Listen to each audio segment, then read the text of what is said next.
Honorable yang mewakili Menteri Dalam Negeri, Pak Dirjen,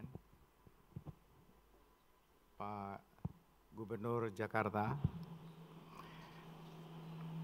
and Mr. Nafid Hanif, UN Department of Economic and Social Affairs. And I understand that you need to sleep because the time difference, New York and Jakarta.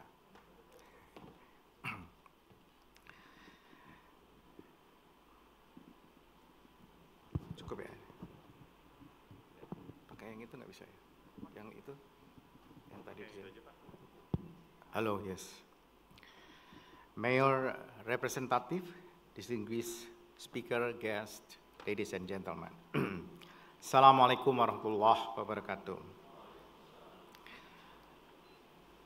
As the National Coordinator of SDGs in Indonesia, I'm honored to be part of International Mayor Forum 2024 today.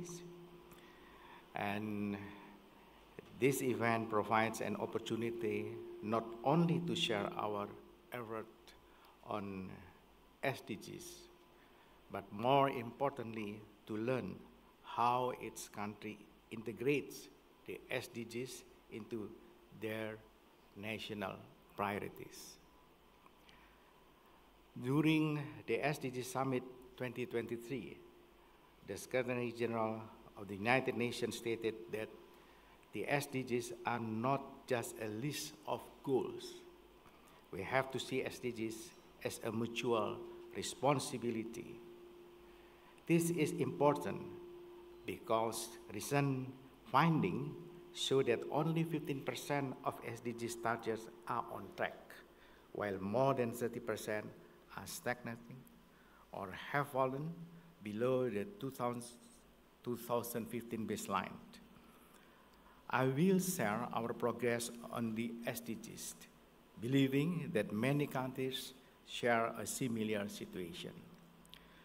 As for SDGs implementation in Indonesia, based on our latest annual report, there are 224 indicators being evaluated, 62% of which are achieved and show significant progress.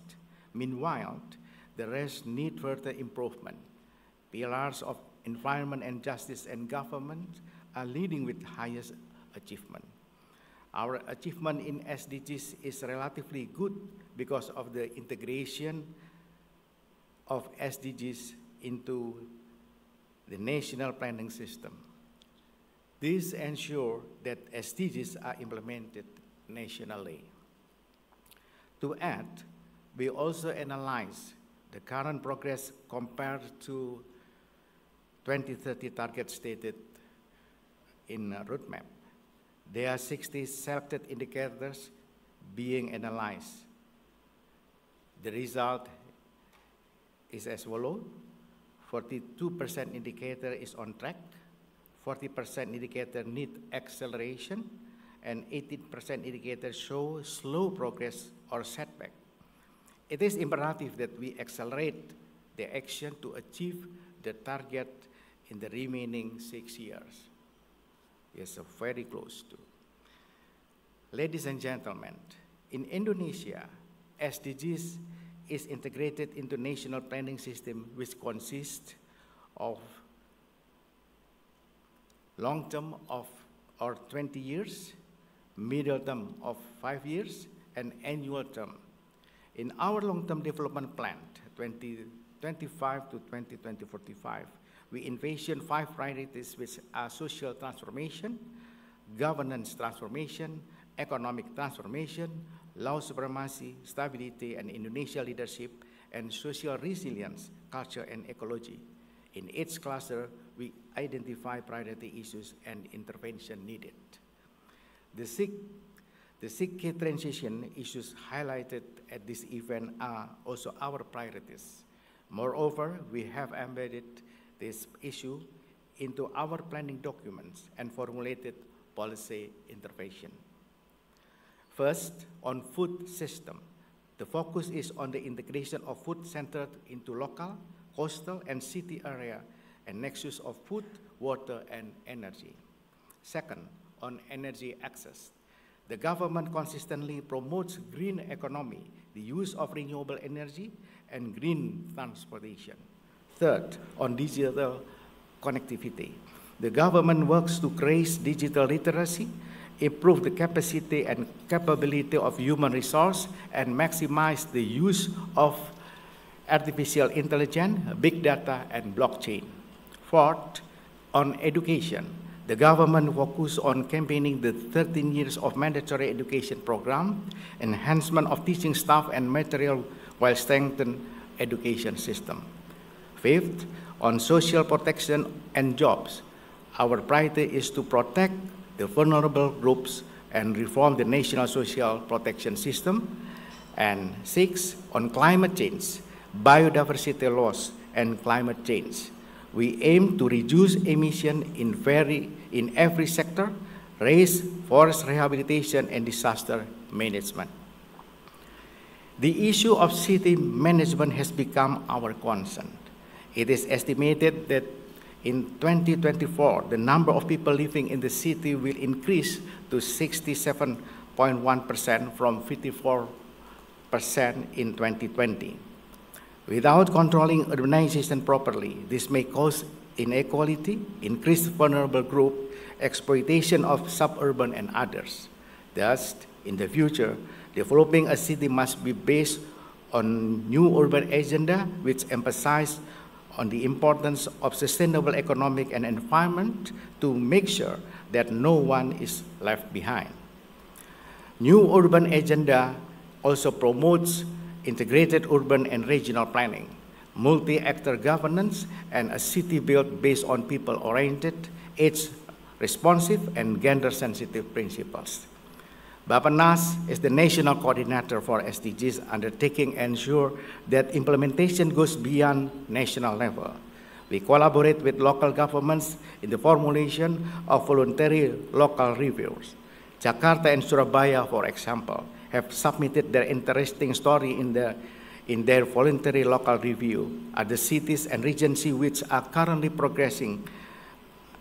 Let's say Kutai Kartanegara, IKN Nusantara, Timur Tengah Selatan, and Kalimantan Utara. To add, we also work closely with universities. Currently, 51 SDG centers have been established throughout Indonesia. SDG Center has important role in contributing to the preparation of regional action plan, monitoring and evaluation report, and implementation of SDG through research, education, and community development.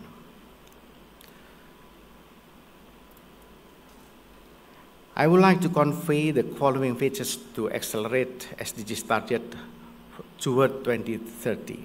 First, the SDGs is a collective work which needs multi-stakeholder partnership.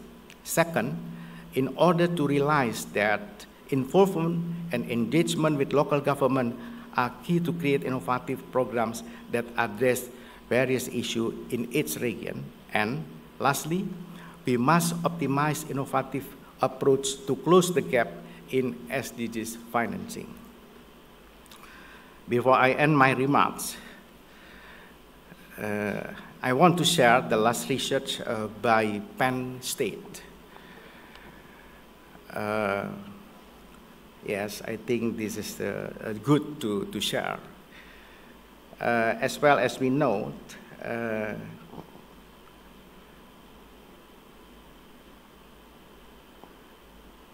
yes, through the process of photosynthesis, I will introduce what's so-called the photo respiration. As we know, the process of photosynthesis means trees remove carbon dioxide from the atmosphere to produce new energy, new growth, and also at the same time produce the oxygen. But now, under stressful condition, trees release carbon dioxide back to the atmosphere, a process called photorespiration. With an analysis of a global data set of three tissues, the research team demonstrated that the rate of photorespiration is up to 2 times higher in warmer climates, especially when water is limited. So, and they found the threshold for this response in subtropical climates begin to be crossed when average daytime temperature exceeds roughly 68 degrees Fahrenheit and worsen as temperature rise further. So what I like to say, we have a huge homework, especially for all the mayors. So we are not only to save the people from the climate change, but also the tree. So this is, lastly, I hope that International Mayor Forum 2024 as a melting point for the state and non-state actors would provide new perspective and insight through the sharing of best practices so that we can achieve the 2030 target. I do thank you.